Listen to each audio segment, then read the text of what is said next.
अणु आ परमाणु आमे अणु क्या कहवा परमाणु क्या कहवा प्रथम बुझा परमाणु कहले कौन बुझ तेबे परमाणु जहाँ इंग्राजी रे कहती पिले कौन कहती ना कहती आटम कौन कहती आटम तापर अणु अणु को कौन कहती ना कहती मॉलिक्यूल मॉलिक्यूल तबे केते कथा किए कहउछन तबे परमाणु कहा कहबा पिले वेरी सिंपल प्रत्येक पदार्थ दुनिया रे जते गुडिया पिले पदार्थ सृष्टि जो पदार्थ अछि प्रत्येक पदार्थ रो क्षुद्रतम कणिका को परमाणु कहती क्षुद्रतम कणिका को परमाणु कहती धरा जाऊ ए चक खड़ीटे चक खटा को आमे ए चक खटा को आमे गुंड कले पूरा गुंड गुंड हेकी धूली भलिया पिला माने खस पड़छ कि नहीं ये समस्त गोटे गोटे होची चक रो कणिका तबे ये सब कणिका को नेकी गोटे चक खड़ी तैयारी तबे ये जो वस्तुर क्षुद्रतम कणिका तबे पदार्थर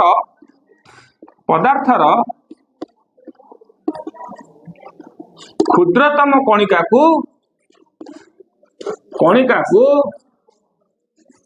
परमाणु कहा जाए परमाणु कहा जाए अर्थात कौन से एक मौलिक पदार्थर क्षुद्रतम कणिका मौलिक पदार्थ माने मौलिक पदार्थ तो कौन जो थे केवल गोटे प्रकार कणिकार तैयारी होइथबो तेबे धरा जाऊ गोटे हमर सुना पत्थर को हला सुनार संकेत कौन ना एयू रो क्षुद्रतम कणिका को आमे सुनार परमाणु बोली आमे कहबा से भली अणु कहा कहबा अणु कहले कौन बुझ तेबे अणु इटा गला पिले माने परमाणु गला तेबे कौन से एक मौलिक रो क्षुद्रतम कणिका को परमाणु कहा जाए जहाँ को आमे आ विभाज्य करि पारेनी तेबे अति क्षुद्रतम कणिका को परमाणु कहती से भली आमे यौगिकर तेबे अणु कहले कौन बुझिबा अणु कहले गोटे यौगिकर पिला माने जानि नथे पिला माने जाना भिडियोटी आराम से जाना हम अणु कहा कहया परमाणु कहा कहया तेबे यौगिकर गोटे यौगिकर क्षुद्रतम कणिका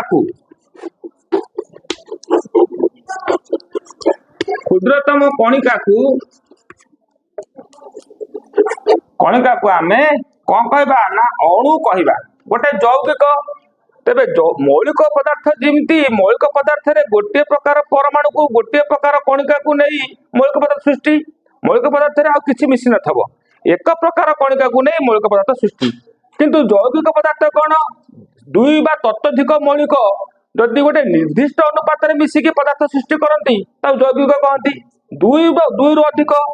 उदाहरण नै जिबा आमे H2O जहाँ कहते जल उदाहरण नहीं पारे आमे कार्बन डाइऑक्साइड उदाहरण नहीं पारे आमे हाइड्रोक्लोरिक एसिड उदाहरण नहीं पारे आमे H2SO4 तबे ये